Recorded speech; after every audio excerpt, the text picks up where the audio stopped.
expanding here.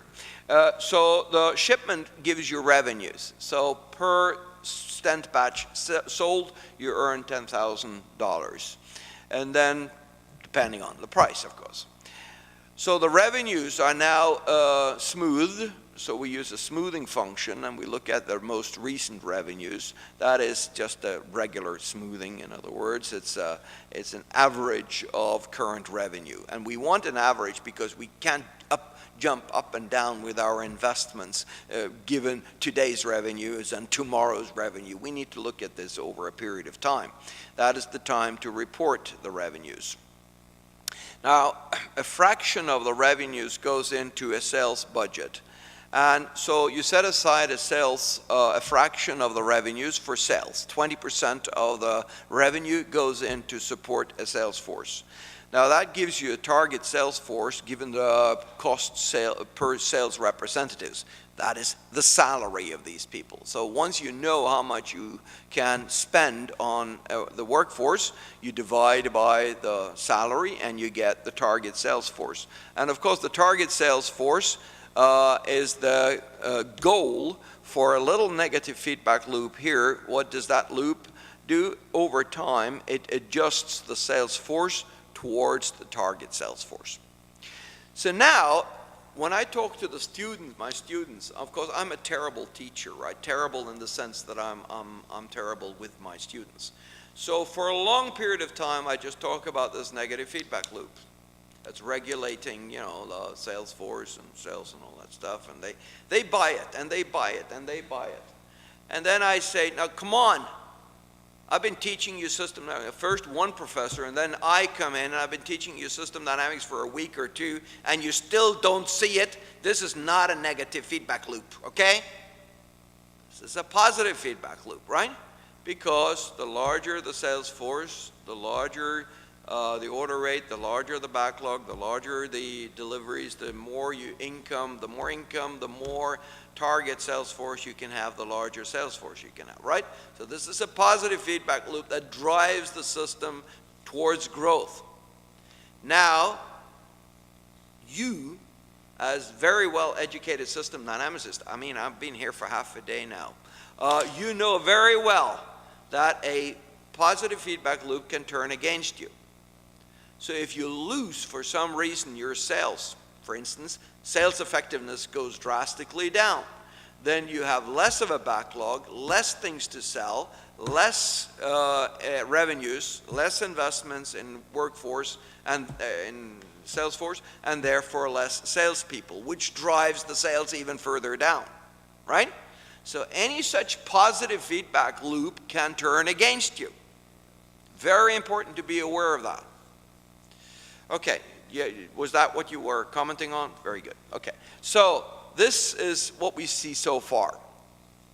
Now I'm going to go moving on, and let me just see here. Let's have a look at how this looks like in the form of a causal loop diagram. Orders gives you a backlog, which leads to shipments, given that you have a certain production capacity. That constant or parameter was not introduced yet in the model. Now then, the sales force gives you revenues, which gives you a sales force, which gives you orders, which gives you backlog, which gives you shipments, which gives you, and so on and so forth. It's a positive feedback loop, right? That's the one that we're introducing so far. Notice that there are two parameters. One is sales effectiveness, and the other one is production capacity. So those two are very essential here. We'll see here what happens. Their shipments leads to a reduction in the backlog. So there is a very small, nice negative feedback loop there. All it does is to make sure that the shipments are in line with the orders, given a sufficient production capacity. Notice also that the strength of this positive loop is determined both by the sales effectiveness and the production capacity. If your sales effectiveness goes down, the strength of the positive loop is going to be reduced. If the shipments is constrained by your production capacity, you can't grow beyond a certain level, then this positive feedback loop will stop growing, right? So in other words, we have a problem there. Now, due to the fact that you have a market saturation situation, the sales force as it grows, becomes less and less effective. I mean, if you have 1,000 salespeople out there and they're stepping into the same office all the time, trying to sell the stents, it's not going to be very effective. So this means that there is a limit on how effective they can be, and the more you have of them, the less effective they become. The first salesperson is very effective, the next one is a little bit less effective, and so on and so forth. So that's another interesting little loop that's in there, and I guess that might be a negative feedback loop. Okay, so, or is it a positive one? Well, so then the performance indicator in this system is the delivery time now, and that should spur two things. It should influence the market on the one hand, and it should influence the company on the other hand. And I think I'll stop there and move on to a second version of our model. Hopefully that'll work fine. Don't save this one. The second version of the model is here.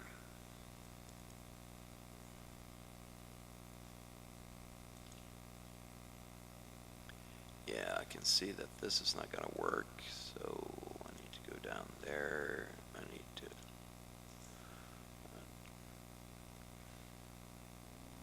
Okay. Let's see if this works. So this is what you had. You can see the model here. You know, the order rate, backlog, and so on and so forth. I just totally blew it out of proportion. That is, my computer did. So the sales effectiveness is determined by the normal sales effectiveness, and the normal sales effectiveness originates from the reference sales effectiveness. That is the sales effectiveness that the first salesperson has.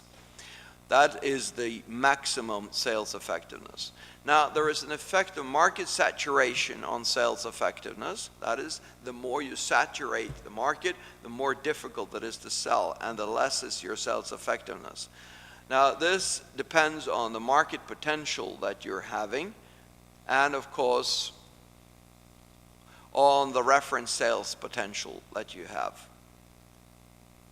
And then what you have here is that the reference sales potential, that is how much you can sell, is determined by, sorry about this, it should be, the problem is that I can't reduce the zoom here. It's determined by the sales force and reference sales effectiveness. So what happens here is that as you're growing with your sales force, your reference sales potential is going down. That has an effect on your sales effectiveness, effectively saying whether you are selling enough or not, which gives you then the order rate and so on and so forth. So this is the market saturation mechanism that is built in. Okay, so then the next model goes beyond that, and hopefully that's a better, let's see what happens here. Still very large. The screen thing is a nuisance. Let me see here. Let's do this. Down here? This one? You think it'll work under storytelling too? Thank you. And it takes another professor to help a first professor. Okay, let's see. Thank you. So what happens here is that the sales effectiveness is determined by how people see the product being delivered. And if there is a major delivery delay, that will reduce the sales effectiveness. So over here we have the delivery delay, which, why don't we try this? The delivery delay, which has an effect on the sales effectiveness. The delivery delay must be perceived by the market, and the way it is perceived by the market and compared to the goal for what should be the delivery is determining the effect of the delivery delay on sales effectiveness. So it means that if the actual delivery delay is larger and considerably larger than what seems to be acceptable, then that will reduce the sales effectiveness, because the hospitals will say, yeah, you can come here and talk about the phenomenal stents, but you can never deliver. The patients are there waiting for you, we lose money. So, you know, that doesn't work. So the delivery delay perceived by the company, influencing the delivery delay perceived by the market in the original growth model, takes some time to be perceived by the market. The actual delivery delay that the company has is the following.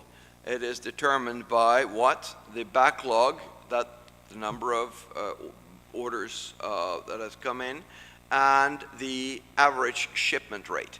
This is again a smoothing process, and it is smoothing the shipment rate. So if you take the backlog divided by the shipment rate, it gives you the delivery delay. Here's the backlog divided by the recent or average shipping delay, which gives you the delivery delay, which closes this loop that influences the sales effectiveness. And I think that's the end of that story. So let's go back to the slideshow,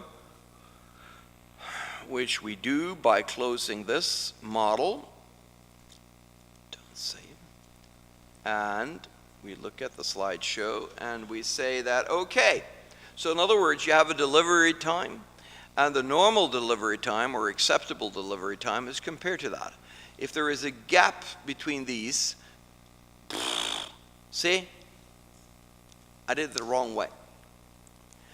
This is the production capacity, so I should have opened another model which deals with expanding production capacity. I'm really sorry about this.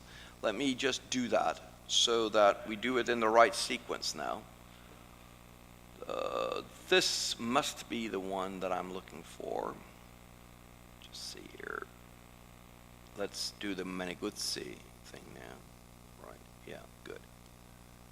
It's done in the wrong sequence here. But what we do here is to say that, well, you know, if there is a delivery delay, what we do here is,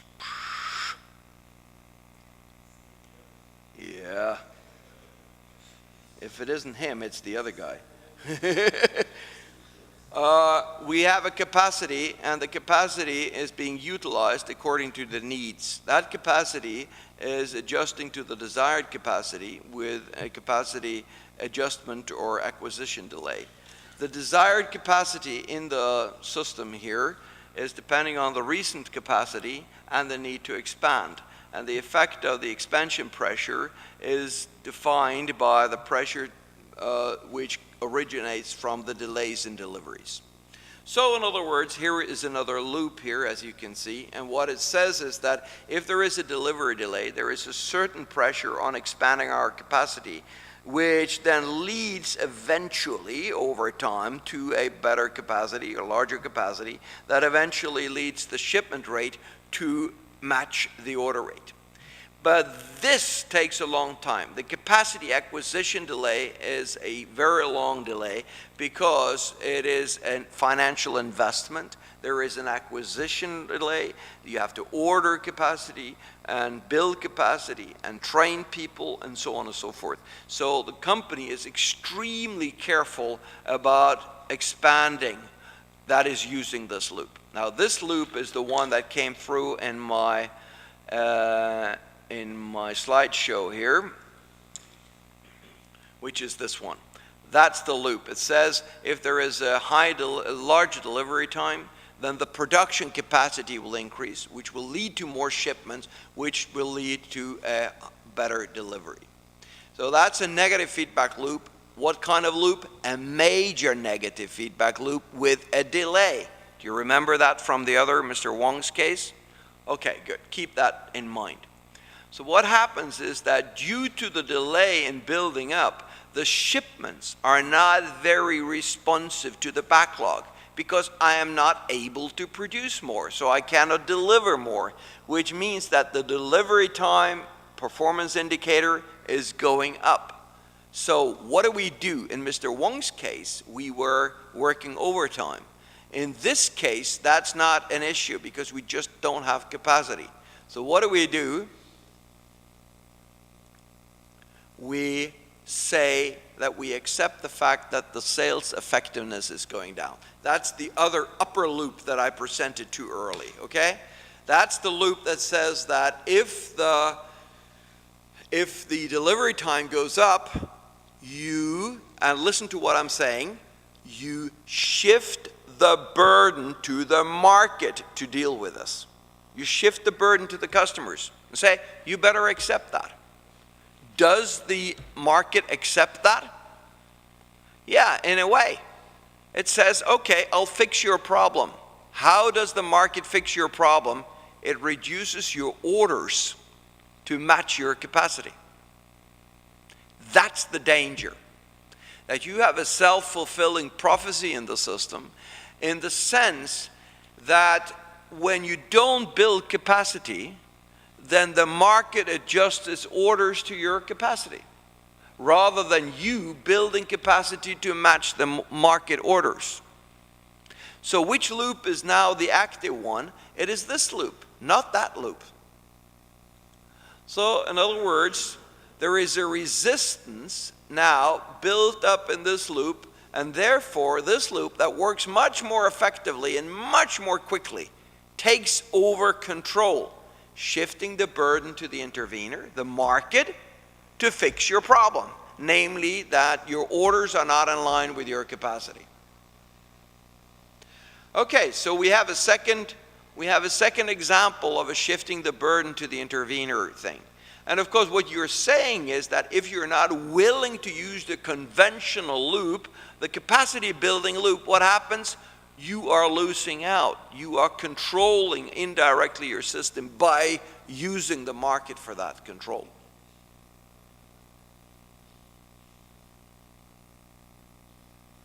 Which is what is said here. So when you get this slideshow, all the text underneath tells you what's happening.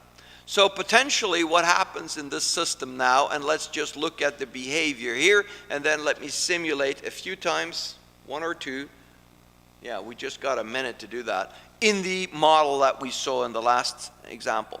What happens here is that initially your production capacity is fairly okay, because you've just started up. You bought the equipment, everything is fine, so you're growing in your market, and the delivery time is first very short, and then it increases somewhat, but it's fine.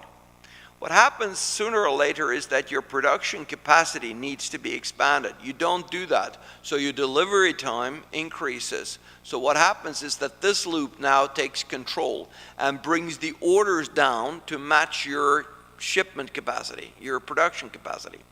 So then eventually your backlog comes down so that the delivery time is small, and in the meantime you have been building a little bit of capacity as well, but not very much, because suddenly the management says, see what happens? We don't get the orders that you told me that we should have. I am so glad we didn't increase the capacity. That would have cost us a lot. So he thinks he's right. But he did it to the company because he, by means of the market, reduced the orders that are coming in. So now, okay, so we're producing, we have an okay delivery time, the market is fairly satisfied, and we're building up our orders to the shipment or production level or capacity that we have. Okay, now the delivery time is beginning to increase again. Which loop is taking over? The market loop, bringing down the demand, making the demand match your capacity, and this way you continue in oscillations. A very, very turbulent period for the company. And of course, you know, you hire a sales manager, he's very successful, then he's fired here. This guy is very successful, he's fired here. This guy is very successful, he's fired there, right? So you change management all the time, meaning you don't learn. So let's go back to the, I'm really sorry for the mess up here in terms of the models that we were using, but let me see now. Let's go back to the model here, and let's do a simulation. So I'm going to simulate here.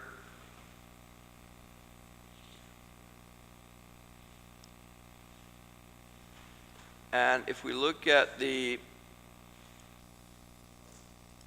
yeah, I think we should just do this. Is that the Meneguzzi technique? So what you see here is a simulation which looks like the problem generated. And if we now, for instance, increase the time it takes for the company to adjust in terms of its capacity, you will see the following.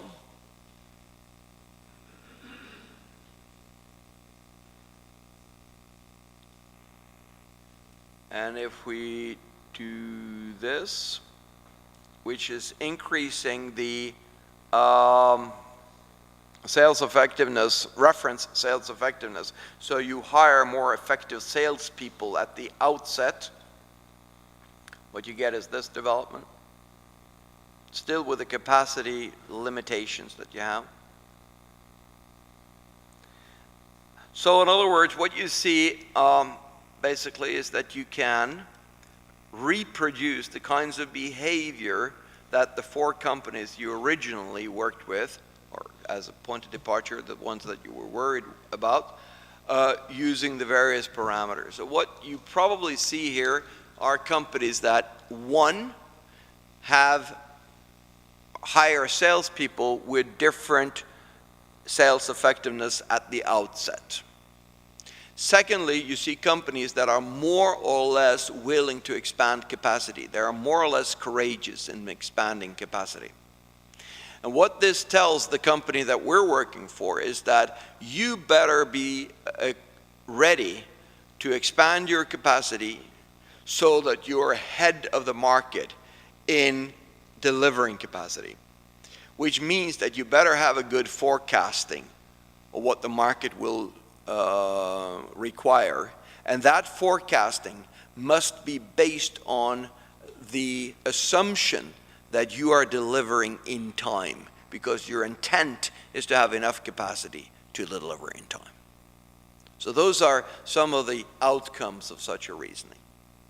So now you've seen 2 models, Mr. Wong's model, and you've seen the market growth model. You've seen how there are shifts in feedback loop dominance, and you've seen how the shifts in feedback loop dominance originates from the behavior that's created by the structure itself. So structure creates behavior, behavior feeds back to determine the relative importance of the loops that we're talking about here, and determining how they interplay in creating the resulting behavior. And as I said, that was the message of this morning. So what we will do in this afternoon is to go through Mr. Wong very slowly, build up the model, and see how it behaves in the various stages of development, just as an exercise. Thank you. Thanks for this second great lecture, Paul. And so now it's time for lunch. I don't know if you have all been able to download the trial demo version of the SYDIC Workshop version that I have sent you, so that you might be using on your own laptops while following Paul in delivering Mr. Wong's case. So thanks again. Now it's time for lunch. We will be here, I guess. I mean, if you feel comfortable, we can stay here, because there is a wider screen, and maybe, or otherwise, Paul. Yeah, I think that's good. That's good, the right? size of the screen is important, and that everybody who wants to be a part of that workshop sits up front. So it might be difficult for you guys to see the variable names and so on. And as you can see, I have some problems with zooming in and zooming out. Now I've learned how to do that. Thank you. So now things are better. All right, so see you in a while.